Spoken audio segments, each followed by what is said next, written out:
వేగోల్డ్ trusted gold buyers మీరు తాకట్టు పెట్టిన బంగారాన్ని విడిపించి ఈ రోజు ఉన్న మార్కెట్ ధరకు కొనబడను. ఓకే. 2019 ఎన్నికల్లో విశాఖ తూర్పు నియోజకవర్గం నుంచి వంశీకృష్ణ గారికి టికెట్ మిస్ అయింది వైసీపీలో. అంటే అతనితో ఆర్థికంగా డబ్బులు లేవు, నాతోనే తప్పు చేశాడు, ఆయనతో డబ్బులు ఆడబెట్టుకుంటాడు, ఆయన బదులు ఇంకోరికి ఇష్టపడ్డారు. భీమిలి సమన్వయకర్త తెచ్చి విశాఖ తూర్పు నియోజకవర్గానికి ఇవ్వడం కూడా మీతో డబ్బు లేదనే. అంటే ఆ రోజు 2022 వరకు కూడా అప్పుల అప్పారావుగా పేరు తెచ్చుకున్న వంశీకృష్ణ శ్రీనివాస్ గారు ఈ రోజు కోట్లకు పడగలెత్తిపోయారు. కోట్లు అంటే 100 కోట్లకు పడగలెత్తారంటే ఎక్కడ లంకబిందెలు దొరికాయా? వ్యాపారంలోనే అన్ని 100 కోట్లు ఎలా సంపాదిస్తారు ఏంటనేది బయట ఒక ప్రచారం జరుగుతోంది. అందరూ కూడా చర్చించుకుంటున్నారు. ఏనా సీక్రెట్ చెప్తారా? మీకు ఒక విషయం చెప్పాలి. నేను బేసిక్గా బిజినెస్ మ్యాన్, సక్సెస్ఫుల్ ఎప్పుడైతే పాలిటిక్స్ లోకి వచ్చిన తర్వాత కొంతమందిని నమ్మి అక్కడ పెట్టడం వల్ల నేను ఫెయిల్ అయ్యా. ఫెయిల్ అయిన తర్వాత మళ్ళీ దాన్ని రీకనెక్ట్ చేయడానికి 11 సైట్లు అమ్మా. 11 సైట్లు విశాఖపట్నం సిటీలో 11 సైట్లు అమ్మి నాకున్నటువంటి ఆర్థిక పరిస్థితులను సెట్ చేసుకొని మళ్ళీ నా బిజినెస్ నేను రెట్టింపు చేసుకొని బిజినెస్ చేసుకుంటున్నా తప్ప ఎక్కడా కూడా ఒక చిన్న పొరపాటు కూడా విశాఖపట్నంలో అందరూ సైట్లు కొనుక్కున్న వాళ్ళు తప్ప నా పేరు మీద మీకు కావాలంటే అవసరమైతే ఎవరికైనా మీకు చెప్పిన వాళ్ళు ఎవరో తెలియదు.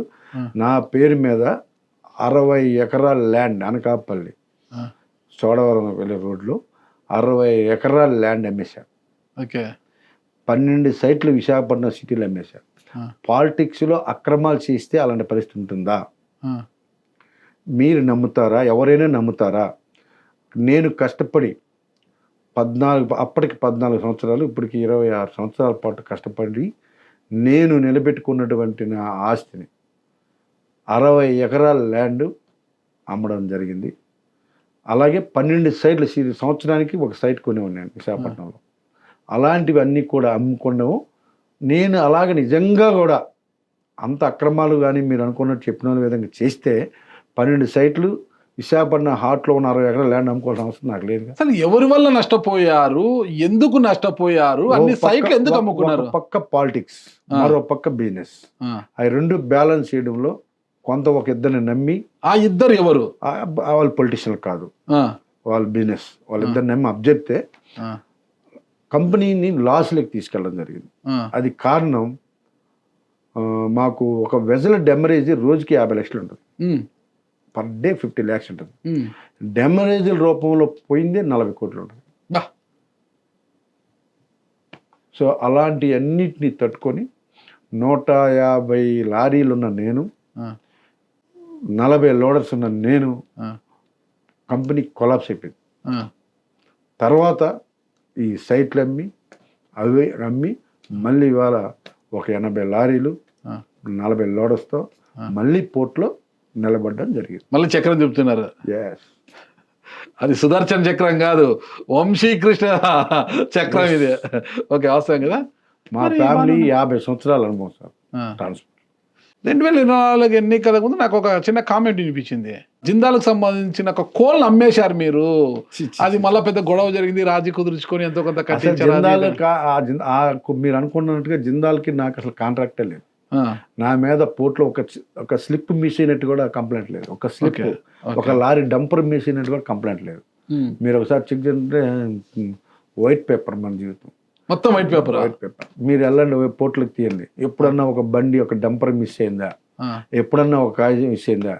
ఎవరికైనా ఇదిగో ఈ కార్గో మిస్ అయినట్టు ఎక్కడ కంప్లైంట్ ఉందా? ఇంత కష్టపడ్డా 25 సంవత్సరాల పోర్ట్లో నా దగ్గర ఉన్న కాంట్రాక్టర్ ఒక్కరు నన్ను వదిలినట్లు చూపిస్తే నేను రాజకీయాలను తప్పించుకుంటాను. ఒక్కరు 25 years నా దగ్గర ఐరన్ ఓర్ ఎక్స్పోర్ట్స్ ఉన్నారు, కోల్ ఎక్స్పోర్ట్స్ ఉన్నారు. ఒక్కరు కూడా ఎన్ని ప్రభావాలు పెట్టినా ఒక్కరు కూడా నా దగ్గర నుంచి సైడ్ అవ్వలేదు, బికాజ్ ఆఫ్ మై క్యారెక్టర్. ఒక చిన్న విషయం, విరాగు భీమిలి దగ్గర ఉన్న విరాగు పబ్ ఎవరిది? విరాగు ఒకటి, సిహార్స్ ఒకటి, 2 పబ్బుల్లో నేను ఇన్వెస్టర్.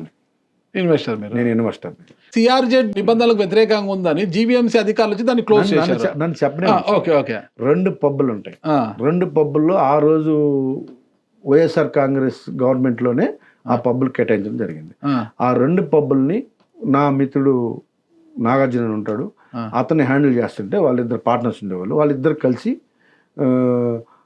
ఇన్వెస్ట్ చేయమంటే నేను 4 కోట్లు ఇన్వెస్ట్ చేశాను. 4 కోట్లు. ఓకే. 4 కోట్లు ఇన్వెస్ట్ చేస్తే బయట 4 కోట్లు పోయినాయి. 4 కోట్లు పోయినాయి. 4 కోట్లు. ఎంత ఈజీగా చెప్తున్నారంట. ఈ కోట్లు కాదు, ఆ కోట్లు పోయినాయి. నేను ఫస్ట్ టైం బిజినెస్ లెక్క లేకున్నట్టుంది. కాదు అంటే నేను బిజినెస్ లో నమ్మి పెట్టాము. అక్కడ బిజినెస్ అవ్వాలి, వాళ్ళు కూడా నన్ను చీట్ చేశారనకంటే పెట్టుబడి పెట్టాం, చేసాం, దానికి సరిపోతాము. దానికి సరిపోతున్న కార్యక్రమంలో నేను ఇప్పుడు విశాఖపట్నంలో పార్టీ మారినప్పుడు వాటి మీద వైవి సుబ్బారెడ్డి గారు దాడి చేయించడానికి ప్రయత్నం చేశారు. వైవి సుబ్బారెడ్డి గారు వైవి సుబ్బారెడ్డి గారు మనుషులు పంపి దాన్ని సీజ్ చేస్తారా లేదా అని పబ్బుల్ని. అప్పుడు మీరు వైసీపీలో ఉన్నప్పుడే కాదు, పార్టీ మారినప్పుడే. మీరు అన్నారు పబ్బుల గురించి చెప్తున్నా. అప్పుడు నేనేం చేశానంటే ఆ 2 పబ్బుల నుంచి కూడా నేను బయటకు వచ్చాను. డబ్బులు అయితే వాళ్ళు ఇవ్వలేదు, కానీ నేను ఎప్పుడైతే బయటకు వచ్చానో ఒక పబ్బు క్లోజ్ చేశారు, ఆ 2 కోట్లు పోయాయి. ఇంకో పబ్బు రన్ చేస్తుంటే దాన్ని ఆపడానికి ప్రయత్నం చేశారు. సో ఆ విధంగా ఆ ప్రయత్నంలో కొంతమంది అక్కడ బ్లాక్ మెయిలర్స్ వాళ్ళు చాలా మంది ఉంటారు విశాఖపట్నంలో. అది సిఆర్జెడ్లోనూ లేదు. ఎవరో బ్లాక్ మెయిలర్స్? కొంతమంది టీం ఉంది. ఎవరు అక్కడ తిరుగుతుంటారు అదే పని బీచ్ రోడ్ లో. వాళ్ళ పేరు చూడండి, మీకు తెలుస్తాయి. ఆ బ్లాక్ మెయిలర్స్ ఎవరైతే ఉన్నారో వాళ్ళు యాక్చువల్గా అయితే వీళ్ళు ఫైట్ చేయలేదు. ఈ సిఆర్జెడ్ లో లేదు, అది సిఆర్జెడ్ 3లో ఉంది. 3లో ఉన్నప్పుడు 2 floors కట్టుకోవచ్చు, మామూలు స్ట్రక్చర్ వేసుకోవచ్చు, అన్నీ ఉన్నాయి. అయినా కూడా పర్మిషన్ అప్పట్లో రిజెక్ట్ చేయించి ఆ పర్మిషన్ లేకుండా చేస్తే మున్సిపాలిటీ పర్మిషన్ ఇచ్చింది, అన్ని పర్మిషన్ లేదు దానికి. సిఆర్జెడ్ లేదు, సిఆర్జెడ్ లేదు అది. సో వాటితో పాటు వేసేసి దాన్ని అలాగ ఆపడం జరిగింది. దానికి పర్మిషన్ ఇచ్చేస్తారు. సిఆర్జెడ్ లేదు, 500 మీటర్ల దూరం ఉన్నది, పక్కా స్ట్రక్చర్ కాదు అది, ఐరన్ స్ట్రక్చర్. సో దానికి పర్మిషన్ ఇస్తారు. సో అయితే ఇంకెందుకు అని చెప్పేసి ఇప్పుడు నేను లేను అందులో, బట్ దానికి పర్మిషన్ ఇచ్చేస్తారు. అదేం పెద్ద నేరం కాదు. సిఆర్జెడ్ లేని దాన్ని అన్నిటితో కలిపి దాన్ని లింక్ కోర్టుకి వెళ్ళారు కదా. కోర్టుకి వెళ్ళారు సార్. కోర్టులో కూడా ఎవరికి వస్తుంది, అది ప్రాబ్లం అయితే వస్తుంది సార్. సిఆర్జెడ్ ఆల్రెడీ వాళ్ళు వచ్చి సిఆర్జెడ్ లేదు సార్, మీరు దీన్ని సరిగా ప్రొటెక్ట్ చేసుకోలేకపోయారు వాళ్ళు, ఇది మా నిబంధన లేదు, ఇది పక్కా స్ట్రక్చర్ కూడా కాదు, మా హ్యాపీగా మీరు పక్కా స్ట్రక్చర్తో 2 floors చేసుకోవచ్చు, అలాంటిది ఇది ఐరన్ స్ట్రక్చర్ ఉంది కాబట్టి నేనే ఇస్తాను సర్టిఫికేట్ కూడా వాళ్ళు చెప్పండి. అంటే మీ అధికార బలాన్ని ప్రయోగిస్తారు. అలాగే అవ్వదు సార్, అధికార బలాన్ని అది కొలతలు. మీరు ఒక విషయాన్ని గుర్తుపెట్టుకోవాలి సార్, విశాఖపట్నం సిటీని పెరిగింది సిఆర్జెడ్ 2లోకి రావాలి. అది ఆల్రెడీ గవర్నమెంట్ ప్రపోజల్ పెట్టింది. మీకు సముద్రానికి 10 మీటర్లో నో హోటల్ ఉంది, పర్మిషన్ ఉంది. 5 మీటర్ల దూరంలో పార్క్ ఉంది, పర్మిషన్ ఉంది. 4 మీటర్ల దూరంలో పామ్ బీచ్ ఉంది, పర్మిషన్ ఉంది. 500 మీటర్ల దూరం పర్మిషన్ ఉండదా? 10 మీటర్ల దూరం కాదే, ఎక్కువే ఉంది కదా నో హోటల్. మీరు చెక్ చేసుకోండి. బీచ్ రోడ్డు నుంచి మళ్ళీ దాదాపు 100-200 మీటర్ల లోపలికి పోవాలా. అలా కనపడితే వాటర్ తగులుతుంది. 30 మీటర్లు ఉంటుంది వాటర్కి. ఇది 500 మీటర్ ఉంది. 500 మీటర్లు పర్మిషన్ రావా? 500 మీటర్లు ఈ రోడ్డుకి, బీచ్ రోడ్డుకి 300 మీటర్ల దూరం ఉంది. రోడ్డుకి లెఫ్ట్ సైడ్, ఇది రైట్ సైడ్ కాదు. మరి నో హోటల్ ఎలా కట్టారంటారు? ఇప్పుడు పర్మిషన్ ఇచ్చారు సార్. ఎలా ఇచ్చారు? ఇవ్వచ్చు, ఢిల్లీ నుంచి తెచ్చుకోవచ్చు పర్మిషన్. ఢిల్లీ నుంచి తెచ్చుకోవచ్చు పర్మిషన్. జోన్ 2లో ఉంది అది, తెచ్చుకోవచ్చు పర్మిషన్. దీనికి కూడా తెచ్చుకోవచ్చు. మా ఆర్గనైజ్ చేసిన వాళ్ళు పర్మిషన్ తెచ్చుకోలేక కోర్టులో వేసినప్పుడు అన్నిటితో పాటు దీనికి జడ్జిమెంట్ ఇవ్వరు.